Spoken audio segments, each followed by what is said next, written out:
At mainit na pagbati mula sa Moonwalk Community Bible Church. It's a great joy and a privilege for me to be invited once again to preach sa iglesia na ito na masasabi namin na malapit din sa aming puso.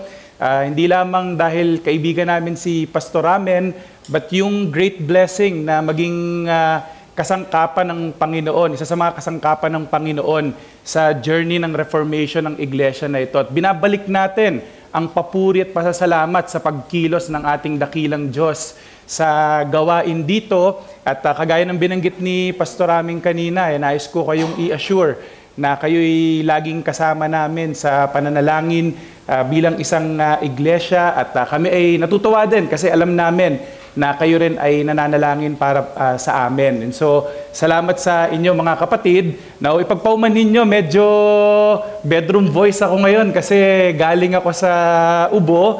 And so, ipag-pray nyo rin ako habang tayo'y nag-aaral ng salita ng Panginoon. At baka kasi si Pastor Rami nang magtuloy ng preaching natin sa umagang ito kapag nagkataon. And so, para sa ating meditation ngayong umaga, marahil ang marami sa atin pamilyar dun sa nangyaring Christmas truce noong 1914 sa gitna ng gera, no, yung World War I, nagkaroon ng tigil putukan yung mga British at saka yung German na mga soldiers sa eve ng Christmas, na kung saan sa halip na magpalitan sila ng putukan ng baril, nagkaroon ng palitan ng magandang pag-uusap at pagkakasundo. Tinatawag itong isang malaking mirakulo nung time na yon at isang magandang bagay. Sino bang may gusto ng gera? Hindi ba lahat tayo gusto natin ng kapayapaan? So, isang magandang pangyayari ang nangyari sa kasaysayan, pero alam naman natin, no, nang matapos ang Kapaskuhan, balik ulit ang gera. Ngayon, tuwing sasapit ang Pasko, alam nyo ba na meron ding nangyayari na isang pagkakasundo, pero hindi ito magandang pagkakasundo, isang pangit na pagkakasundo, at itong pagkakasundo na ito ay between mga mananampalataya at kasalanan. Kasi sa tuwing sumasapit yung tinatawag nating mga holiday season, may mga pagkakataon, whether aware ang Kristiyano o hindi siya aware, na na-indulge niya yung mga kasalanan na sabihin natin, hindi naman normally na na-indulge kung hindi naman Pasko. And alam ko na ang karamihan sa atin nakakaunawa nitong realidad na ito, na mayroong mga peculiar temptations na sabihin natin naha-heighten during yung holiday na mga season. At ang isang tendency sa atin, dahil bakasyon, no, holiday, kung minsan nagkakaroon din ng holiday pagdating sa pag-deal natin sa kasalanan. Mga kapatid, isang pagpapaalala sa atin na wala dapat truce between believers and sin. Kailangan makita natin ang kapangitan ng kasalanan at wag nating hayaan na makipagkamay tayo, na makipagkasundo tayo, magbigay tayo ng inch sa kasalanan, na hayaan natin ito, that even for a time, sabihin natin, well, Pasko naman, okay lang siguro na mag-indulge ng kasalanan na ito. Ang hamon ng Biblia para sa atin bilang mananampalataya, ang dapat na maging disposisyon natin towards sin is what? Yung vigilance in mortifying it.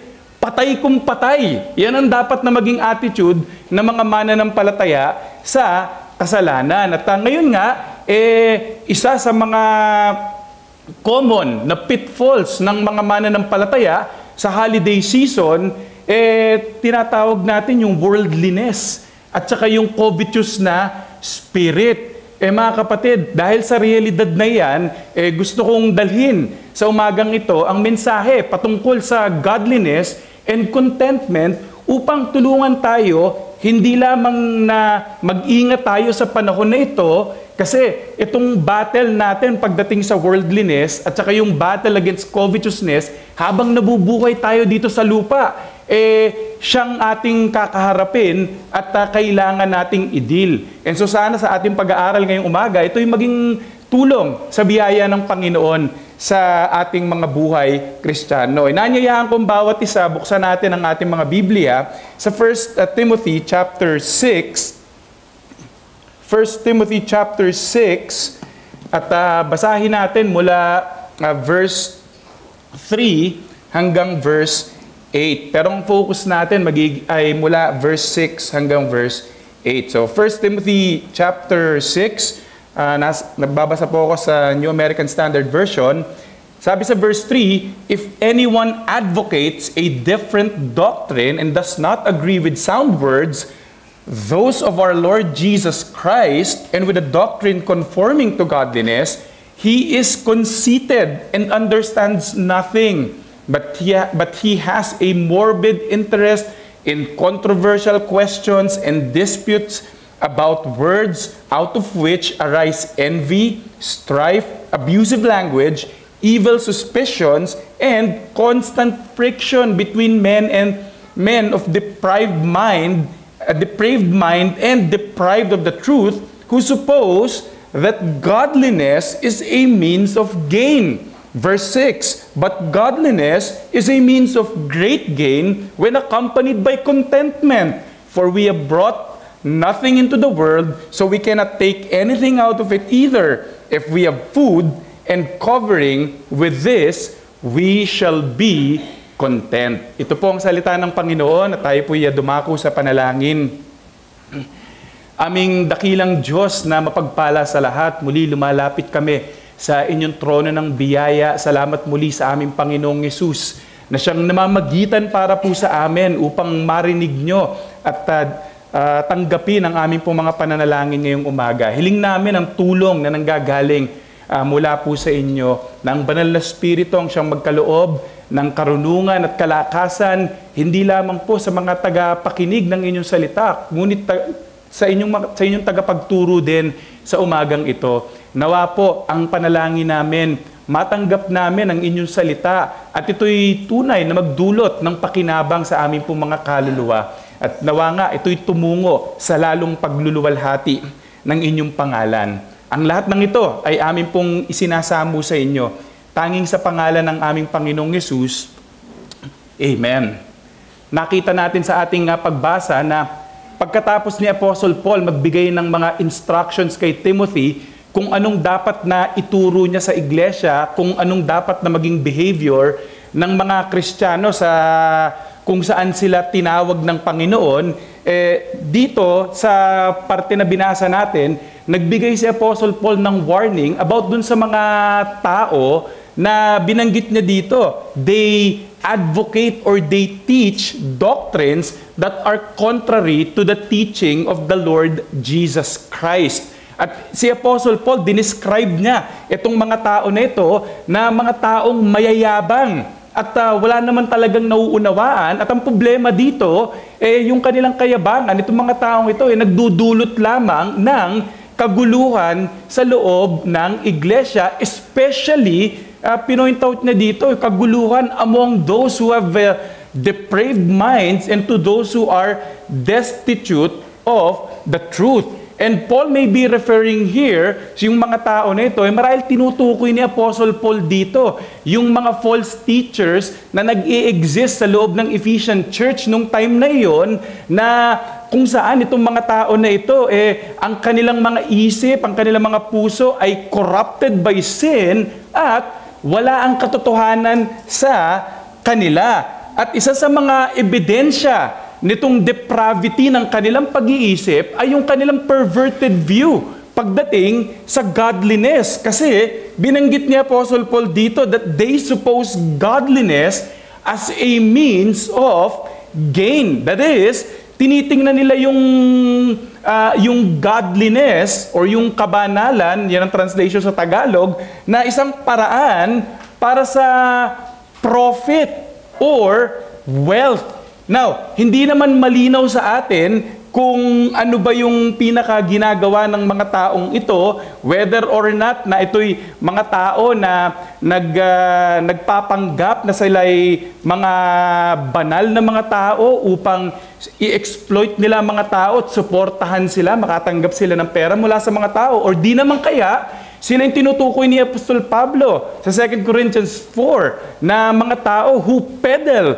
the Word of God, who teach that if you believe in the Lord Jesus Christ, then you will be blessed by God. You will become rich. You will become one who has no problems, na wala kang sakit. And so, ito marahil ang mga tao na ito na tinuturo ang salita ng Diyos, yung pagiging banal bilang paraan ng pagkakaroon ng material na kayamanan. Now, whatever the case may be, si Apostle Paul dito, ipinakita niya kung ano ba yung tamang pananaw pagdating sa kabanalan. At dito binigyan din ni Apostle Paul na yung kabanalan, kapag sinamahan natin ng pagiging kontento sa ating buhay, ito'y nagdudulot ng gain or pakinabang. At yan nga ang gusto kong ihatid na mensahe para sa atin, kaya yan ang title ng message natin, no? A profitable combination. Na ang leksyon na gusto kong iiwan sa atin is that there is great spiritual gain in godliness with contentment because it sobers our perspective on life and possession.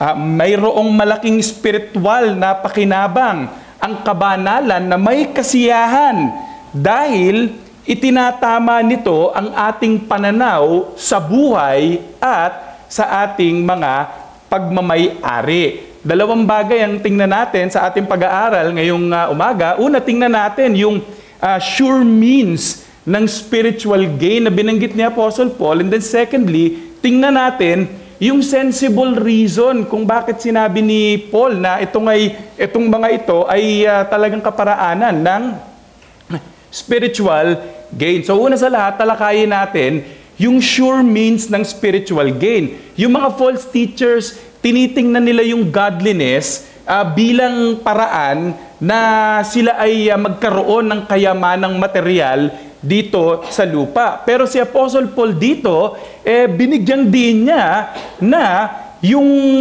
benepisyo ng kabanalan ay higit pa kaysa sa mga material na bagay na makukuha ng mga tao sa lupa. Kasi sabi ni Apostle Paul, di ba, sa verse 6, godliness is a means of great gain when accompanied with contentment. Obviously, ang hindi tinutukoy ni Apostle Paul dito, he was not talking about material gain, no? When he mentioned great gain. Bagamat si Apostle Paul sa earlier chapter, sa chapter 4, tinuro niya na ang godliness may pakinabang din naman physically. Sabi niya sa verse 4 to 8 ng chapter 4, verse 8, pero sa bahagi na ito, itinatama, nire-refute ni Apostle Paul yung perverted view ng mga false teachers. And therefore, hindi tinutukoy ni Apostle Paul, yung great gain dito, hindi tinutukoy ni Apostle Paul yung material na gain, but I believe that the Apostle Paul is referring to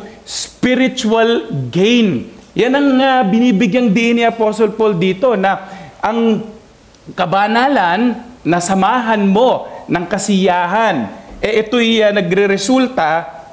nagre-resulta sa great gain kasi yung pakinabang nito ay higit pa sa material, spiritual na pagpapala. Kaya nga, kung ninanais natin ang great spiritual gain, especially kung ikaw isang mananampalataya, kailangan maunawaan natin, ano bang tinuturo ng Biblia pagdating sa godliness? Ano bang tinuturo ng Biblia pagdating sa contentment? And so, sa madaling paraan, ano bang godliness? Ang godliness, it is a holy reverence towards God. It is a disposition of the heart na kung saan merong recognition kung sino ang Diyos sa kanyang kadakilaan, merong pagkilala at may paggalang sa Diyos kung sino siya, na nagsisik na i-please ang Diyos. In other words, yung godliness, no, it is a right attitude towards God that is manifested in a life that is pleasing to God. So yung isang godly na person, isa itong tao na may pagkilala siya sa tunay at buhay na Diyos, kinikilala niyang kadakilaan ng Diyos, meron siyang ugnayan sa Kanya, at ang kanyang ninanais sa buhay ay maging pleasing, magbigay ng kaluguran sa Diyos na ito. Ngayon, meron tayong problema bilang mga tao. Godliness is not a natural disposition of man. Bakit? Kasi bilang mga makasalanan, ungodly tayo eh. Yan ang description ng Biblia sa atin, whether we like it or not. We are ungodly. We are opposed to God. What does Romans chapter 8 verse 7 tell us as a testimony of those who do not have the Holy Spirit, those who have set their minds sa flesh? Ang sabi, they are hostile towards God. Nang ibig sabihin, walang neutral na tao pagdating sa Diyos. It's either you are godly or you are against God. At kung wala tayo kay Kristo, we are ungodly. We are hostile towards God. At tatanungin nyo, Pastor, di naman ako ungodly. Ang tinuturong ebidensya ng ungodliness ng tao, ng hostility ng tao sa Diyos, is their refusal to submit to the Lord Jesus Christ sa kanyang commands. At isang malungkot doon, hindi lang sa ayaw nating sumunod sa Diyos. Ang sabi ng Romans 8:7, we are not able.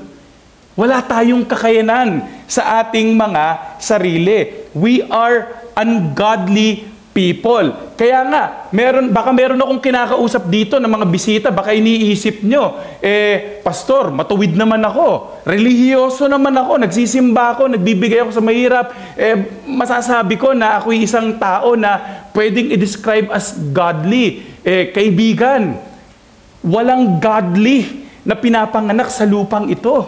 Makasalanan tayong lahat sa harapan ng Diyos. Lahat tayo, sinasalansang natin ang utos ng Diyos. Kaya nga kaibigan, sana makita mo ang iyong kalagayan na isa kang makasalanan sa harapan ng Diyos at hindi mo kailangang ipagmalaki na matuwid ka.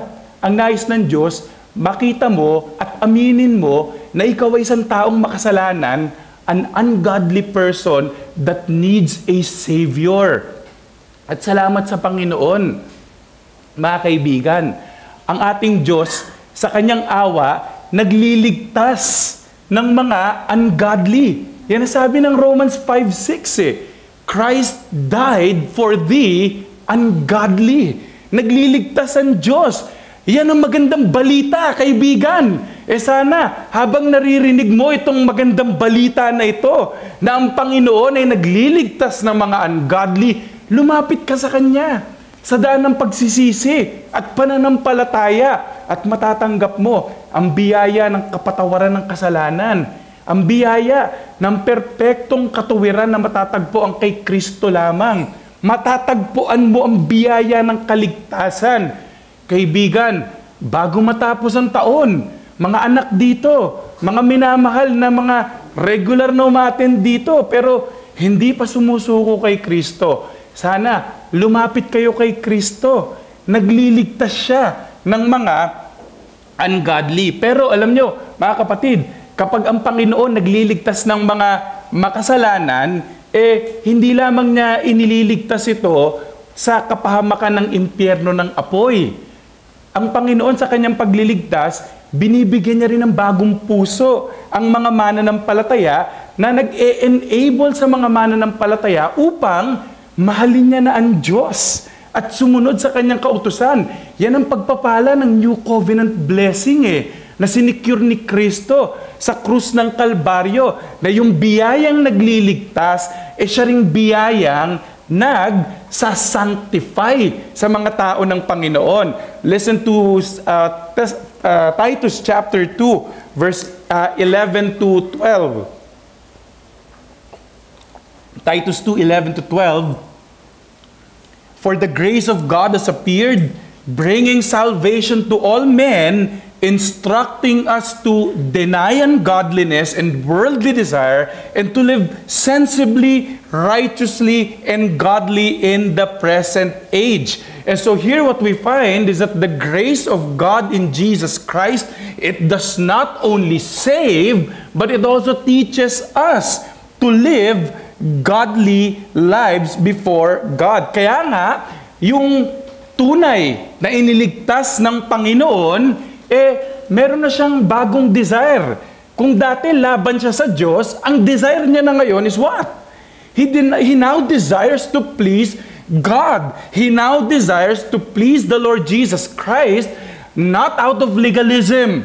Hindi dahil gusto niyang maligtas siya sa pamamagitan ng kanyang buhay ng pag-please sa Panginoon. He longs to please God out of love for what God has done in Jesus Christ. Na ang Panginoon, dahil namatay para sa Kanya, nais niyang ibigay ang Kanyang buhay. Isang buhay na nagbibigay ng kaluguran sa Kanyang Panginoon at tagapagligtas. Kaya nga yung godliness, mga kapatid, ito'y bunga ng biyaya ng Panginoon sa buhay ng isang mananampalataya na motivated kung anong ginawa ng Diyos para sa Kanya. Pero, sinasabi din sa atin, baka naman isipin natin, ay bunga pala ito ng Panginoon sa aking buhay. So, ibig sabihin, okay lang na, kumbaga ba, umupo na lang ako, intayin ko na lang lumabas yung godliness. Sa 1 Timothy 4:7-8, ang exhortation ni Apostle Paul sa mga mananampalataya is what? To pursue godliness. Ibig sabihin yan, mga kapatid, hindi automatic ang godliness sa buhay ng mga mananampalataya. Yes, biyaya ng Panginoon, pero kailangang i-cultivate natin bilang mga mananampalataya itong biyaya na ito. At isang magandang encouragement ni Paul in the cultivation of godliness in our lives is that Paul says sa verse 8 ng 1 Timothy 4, godliness is profitable for all things. Sa lahat ng bagay. Bakit daw? Because it holds the promise, hindi lang daw sa buhay na ito, kundi sa buhay din na hinaharap. Compared sa bodily training, baka may mahilig mag-gym dito, na ang benepisyo ng bodily training makukuha lang natin habang nandito tayo sa lupa. Sinasabi dito na yung kabanalan daw, may benepisyo dito sa lupa. Of course, less sin, less risk ng mga, sabihin natin, mga health issues, o sabihin natin na kung tayo'y nabubuhay ng may kabanalan, less yung mga pagkakataon marahil na mapupunta ka sa gulo at mapapatay ka. Ilan lang yan sa mga temporal na blessing. Pero ang pinakamalaking blessing, sabi ni Paul dito, it holds the promise not only for this life, but the life to come. Sana mga kapatid, yun ang hangad natin. Yung pagbabala, hindi temporal, kundi eternal.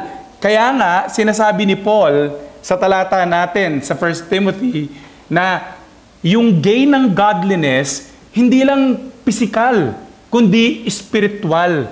Yung gain na yon, hindi lang temporal, kundi eternal. And contrary yan, doon sa pananaw, doon sa perverted view ng mga false teachers noong time ni Apostle Paul. They promoted godliness for material gain, but Paul emphasized na yung godliness is for spiritual gain. Pero, hindi lang godliness ang binigyan din ni Paul dito, binigyan din niya rin yung contentment na dapat na kaakibat ng godliness. At yung salitang contentment, interestingly, ang ibig sabihin ng word, literally, self-sufficiency.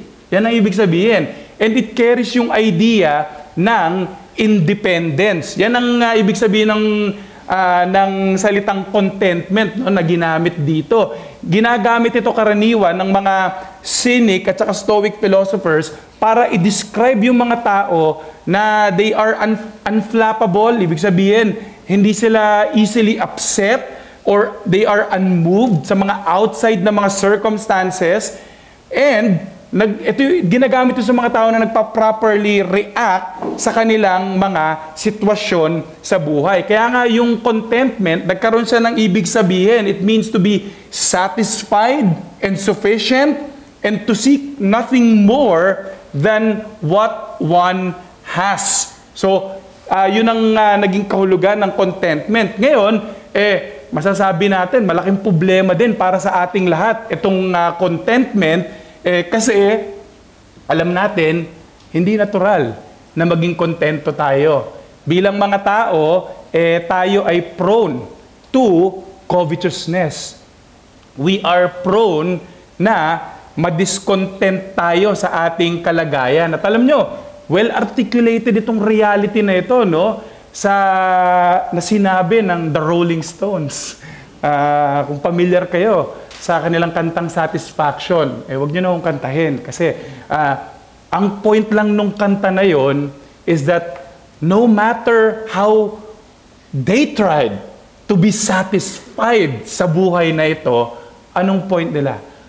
I can't get no satisfaction. Sa mga hindi siguro nakaano ng kanta, no? Yan po yung kanta. I can't get no satisfaction.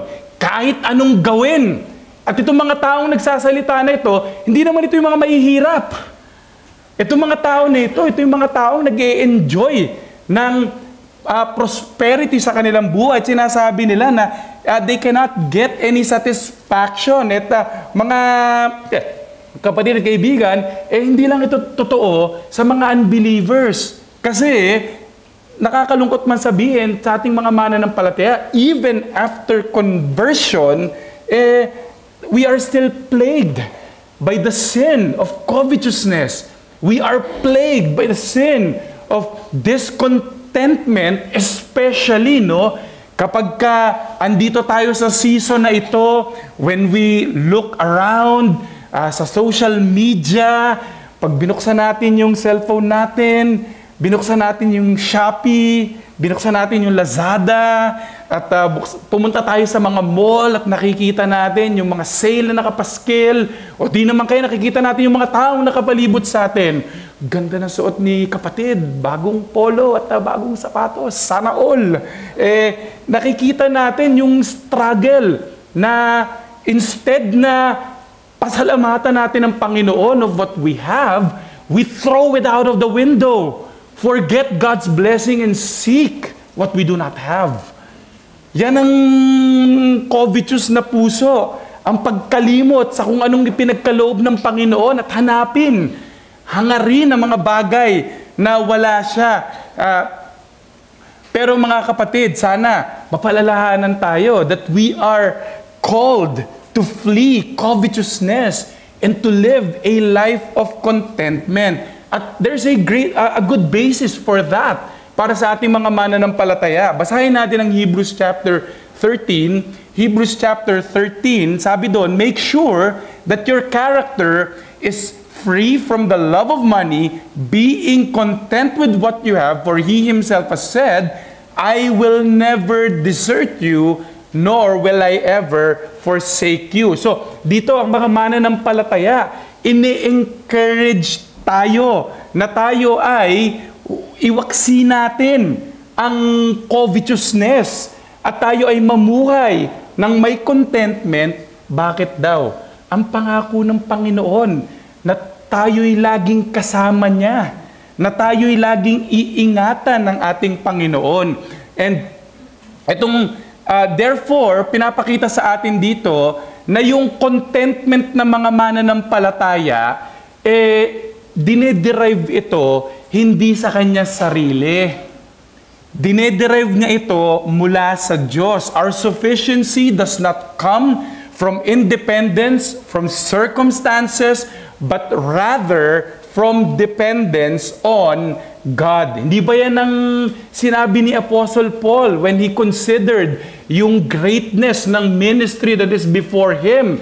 Sabi niya, we are not sufficient of ourselves. Our sufficiency is from God. And how can Paul say that? Maganda sinabi niya sa 2 Corinthians 9:8, God is able to make all grace abound to you so that you always having all sufficiency in everything, you may have an abundance for every good deed. Binibigyan din dito yung supernatural power ng Diyos at saka yung generosity niya to make all His grace superabound in believers to enable them to do yung kanilang Christian duties. Bagamat itong 2 Corinthians 9:8 applies sa duty ng giving, yan ang emphasis ng 2 Corinthians 9, pero yung principle applies pagdating sa ating mga pangangailangan. In that, how can we be content? Paano ba tayo magiging content sa gitna ng mga sirkumstansya ng buhay natin? Nagiging kontento tayo kasi alam natin ang Diyos, He gives His abounding grace para isupply ang mga pangangailangan natin. At ang testimony, pinakamatingkad, sino nagsabi niyan? Si Apostle Paul. Sa Philippians chapter 4, verse 11 to 12, we find the testimony of Paul. Sabi niya, "Not that I speak from want, for I have learned to be content in whatever circumstance I am. I know how to get along with humble means, and I also know how to live in prosperity in any and every circumstance. I have learned the secret of being filled and going hungry, both of having abundance and suffering need." Nakita natin sa buhay ni Paul bilang lingkod ng Panginoon, he has suffered yung experience, yung ups and downs ng buhay na ito. Pero sabi ni Paul, through it all, nakontento daw si Paul. Ang question natin, bakit? Paano nangyari? Self-sufficiency ba yan? Dahil sa kanya sarili? Di. Diyan papasok yung favorite verse ng ilang mga basketball player, no? Philippians 4:13. Di ba? Hindi po para sa pag-shoot ng bola yon. Ang Philippians 4:13, sabi ni Paul doon, I can do all things through Him who strengthens me. The Apostle Paul recognized that it is the Lord Jesus Christ who continually sustained si Apostle Paul so that he would be content in whatever situation he was in. In other words, mga kapatid, Paul was dependent sa sufficient grace ng ating Panginoon. He was content because he knew na yung grace ng Panginoon sufficient in order to meet yung kanyang sitwasyon no matter what the circumstance. Whether, sabi ni Paul, kung abundance, whether in want. Pwedeng mangyari, sabi ni Paul. Bakit? Christ. It is because of the Lord Jesus Christ. Kaya ngayon summary, yung contentment, ito yung isang disposisyon ng pagkakaroon ng satisfaction sa Panginoon. Contentment is a disposition of being satisfied with God, His providence and His provision. It is born out of constant dependence upon God's sufficient grace and humble submission to His will. Maganda sinabi ni Jeremiah Burroughs, i-recommend ko sa inyo na basahin ninyo, is yung sa aklat niya, yung rare jewel ng Christian contentment. Sabi niya, Christian contentment is that sweet, inward, quiet, gracious frame of spirit which freely submits to and delight in God's wise and fatherly disposal in every condition. Yan ang contentment, mga kapatid. Sana tayo, mga kapatid, we would be able to say that we are satisfied in God. That we find yung sufficiency natin, hindi sa sarili natin, hindi sa sitwasyon, masasabi natin na yung sufficiency na yon dahil sa Panginoon. So, ang point lang natin is that itong pinaghalo na godliness at yung contentment, there is great gain. There is great gain na makukuha. Spiritual gain pag pinagsama ang contentment at godliness. So ngayon, anong hamon para sa atin kung itong realidad, no? Na pag pinagsama natin ang contentment at ang godliness, great spiritual gain. I hope hangarin nating lahat ang spiritual na pakinabang. Anong hamon para sa atin? May we pursue godliness, mga kapatid. May it be our lifelong pursuit to please God in everything. sa buhay natin, whether in words, sa ating thoughts, or sa ating deeds, may we pursue yung godliness. Pero hindi lang yon, na hindi lang na-pursue natin ang godliness, tulungan tayo ng Panginoon to be content. Tulungan tayo ng Panginoon na makita natin yung ating kasapatan sa Panginoon. May we be content in whatever God has given us materially. May we be content in whatever wherever place that God has placed us, in whatever lot that God has put us into. Whether in prosperity, let's be thankful sa grace ng Lord sa atin. Whether in want also, sa pangangailangan, let's trust God that His grace is sufficient to meet yung ating mga pangangailangan. Sa bawat sirkumstansya ng buhay natin, may we say, with Asaph, sa Psalm 73, verse 25 to 26, "Whom have I in heaven but you? And besides you, I desire nothing on earth. My flesh and my heart may fail, but God is the strength of my heart and my portion forever." Verse 28, "As for me, the nearness of God is my good.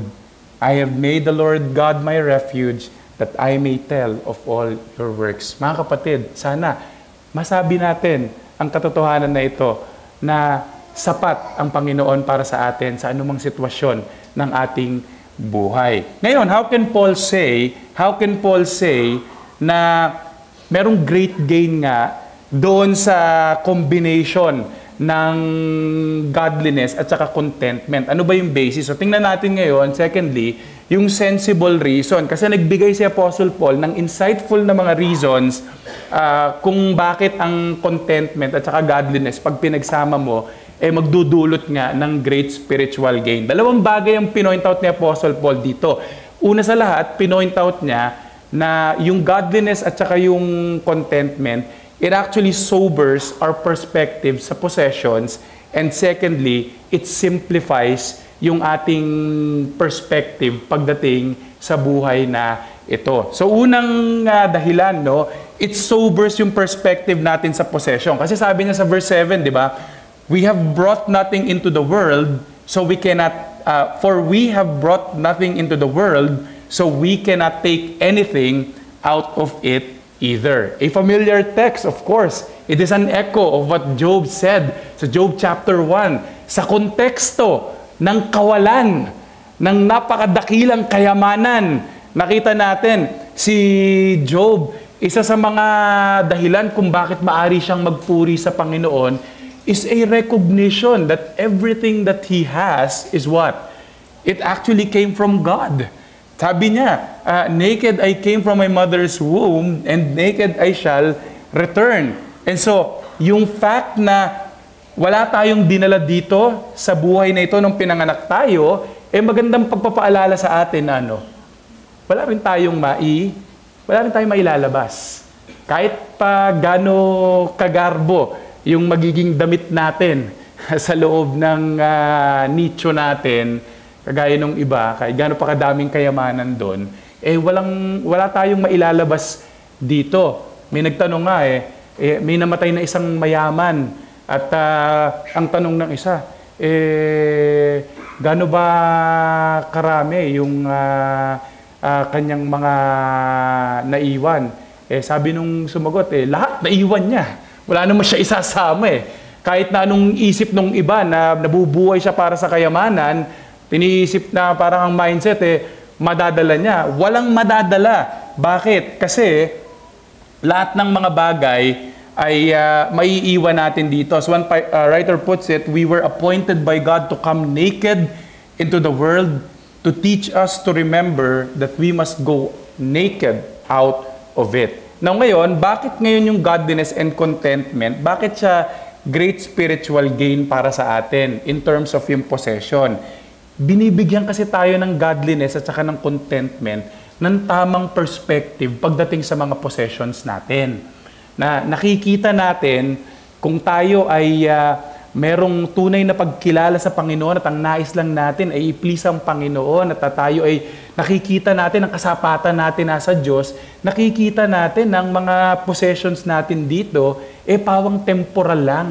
na hindi natin maisasama sa libingan. If we only desire to please God and we are content with what God has graciously given to us, we are relieved then of anxiously pursuing yung material gain kagaya ng ginagawa ng mundong ito. Naiunawaan kasi natin that we cannot take anything with us kapag tayo'y umalis sa buhay na ito. Kaya nga, it is foolish. It is foolish to pursue temporal gain in this life.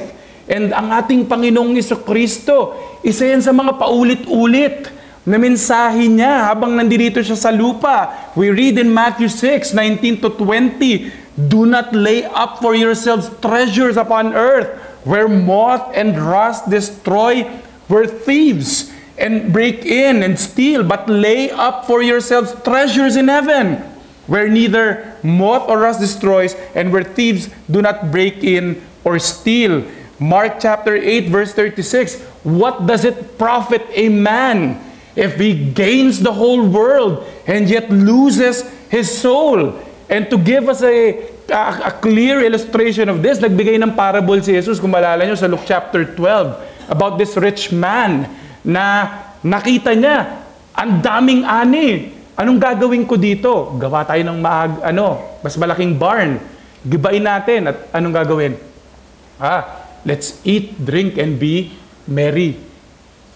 Hindi niya inisip ang Diyos sa gitna ng kanyang kayamanan. At itong parable na ito, isang malaking babala para sa atin. Kasi ano sabi ni Jesus sa verse 20 to 21 sa parable na yan, sa Luke 12, God said to him, sa tao na yon, "You fool, this very night your soul is required of you, and now who will own what you have prepared?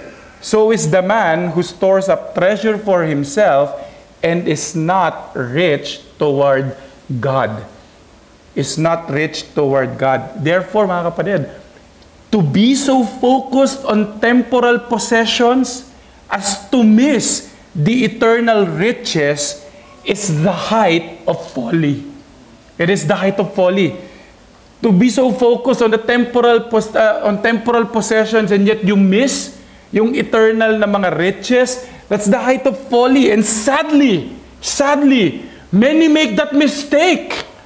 I may be talking to you this morning na ikaw, yun lang ang pursuit ng buhay mo. Yung mga material na bagay dito, yun ang nagpapaikot ng mundo mo, yun nagpapatakbo ng buhay mo. Doon nakalaan ng buhay mo lang at wala kang pakialam sa Diyos. That's the height of folly. What will it profit you if you even gain the whole world and yet you perish in hell? You burn in the fires of hell without mercy and grace. Mga kaibigan, maging sensible tayo. Maging sensible tayo. Tingnan natin ang iniisip natin.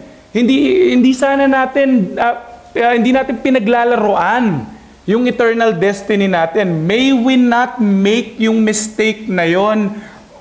May we not make yung mistake na yon. Pero wag nating isipin parang sa mga hindi mananampalataya ito. May mga Kristiyano din who fall in this mindset na they give much effort and time for material gain, so much so that they neglect yung kanilang Christian duty. Baka ikaw, masyado ka ng kinakain ng mga goals mo na pang dito lang. Pinapabayaan mo devotional life mo. Pinapabayaan mo yung pananalangin. Pinapabayaan mo yung attendance sa gathering ng iglesia. Gumising ka kay kapatid. Gumising ka kapatid. Wag nating hayaan na malulung tayo. At alam nyo kung bakit may ganung problema? Simple ang sagot ni Paul. Lack of godliness with contentment. Lack of godliness with contentment.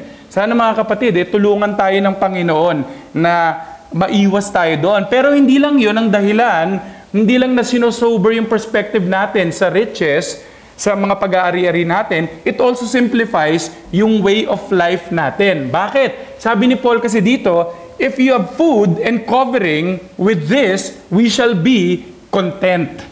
May mga nag-iisip na mga tao na Kapag ka marami kang pera, marami kang possession, sigurado masosolve ang problema natin. Sigurado mawawalan tayo ng problema. Pero alam nyo, hindi yan ang testimony ng mga mayayaman. Di ba? May kanta ulit, di ba? More money, more problem. Yan ang isang testimony ng isang tao na napakaraming kayamanan at ang sinasabi niya, mas maraming pera, mas maraming problema. And si Henry Ford, yung maker ng sikat na kotse, sabi niya, I was happier doing a mechanic's work. Sabi niya, mas masaya pa siya nung nasa atelier pa siya kaysa na nung lumaki yung business. This is the curse of riches that some people do not realize.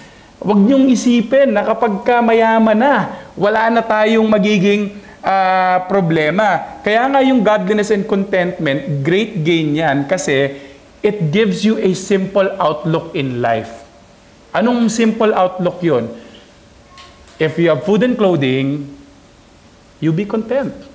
You be content. If you have food and clothing, yung food and clothing dito, of course, it represents yung basic needs para i-sustain yung ating mga buhay. And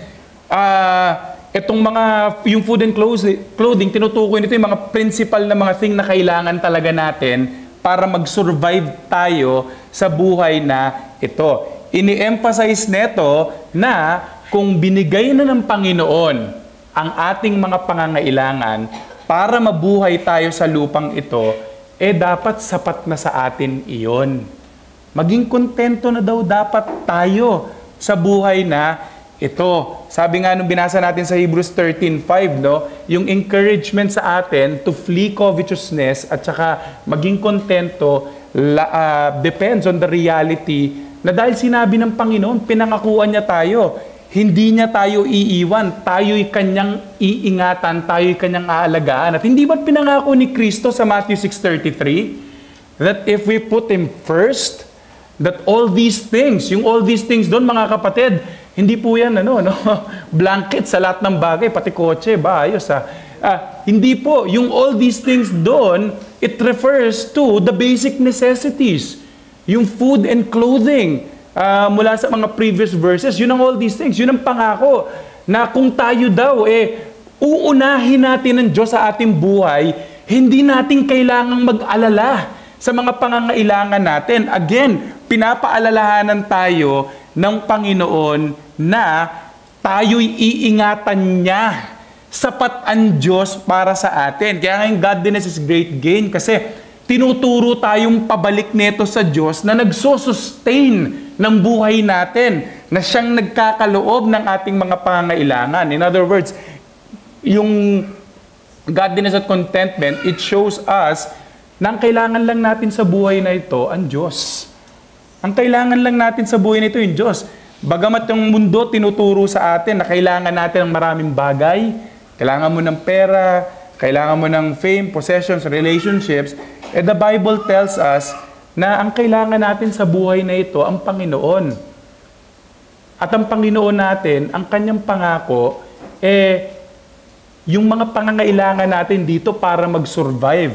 Kung unahin mo siya, tinitiyak niya na ipagkakaloob niya sa iyo ito. Ngayon, mga kapatid, of course, meron tayong clarification pagdating dun sa reality na ito. Hindi naman na ibig sabihin ng pagiging kontento natin na ang ibig sabihin ba nito, Pastor, masama na kung tayo'y mag-acquire ng mga possession sa buhay na ito. Hindi naman, kasi if God has graciously provided yung mga material needs na ito, purihin ng Panginoon. Kasi sinabi rin naman sa 1 Timothy 6:17 that it is God who richly supplies us with all things. Galing din sa Panginoon yan. So hindi yan ang ibig sabihin yan.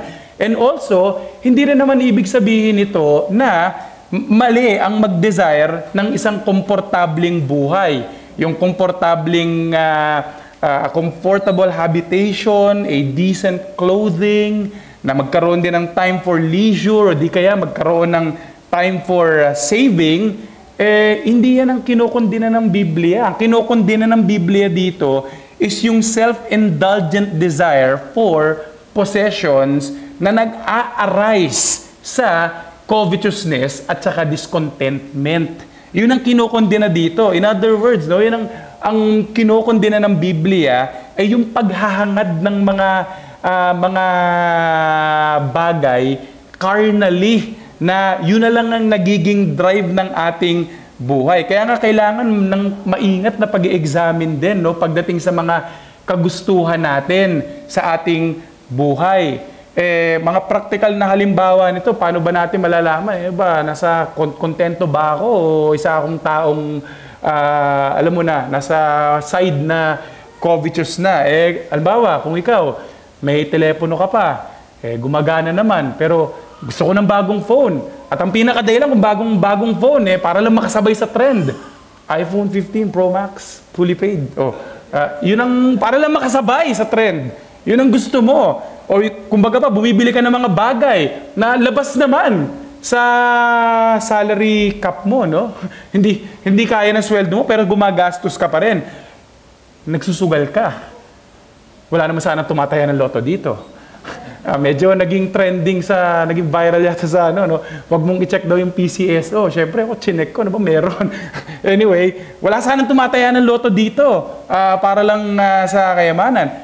Kapag gusto nating lumipat ng trabaho, just for the sake of money, without even considering yung mga negative effects nito spiritually, na talagang consideration lang pera.